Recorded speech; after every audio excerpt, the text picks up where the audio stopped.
Hello and welcome to CAD Tutorials YouTube channel. Today in this video we'll see how to create an ellipse. First we'll have to go to this sketch mode and click this view sketch mode. Okay. Now in this ellipse command you actually find two types of commands. One is axis ends ellipse and the other one is center and axis ellipse.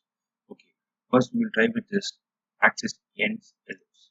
Okay. For this first you need to mark the two ends of the major axis. Okay. Next, you have to draw the mark the length of the minor axis.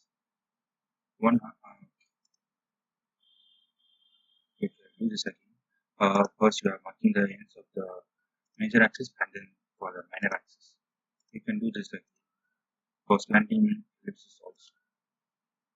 And the next one is the center and axis ellipse. For this, you are marking the center of the ellipse, and then the end of the major axis. And next, you are determining the length of the minor axis.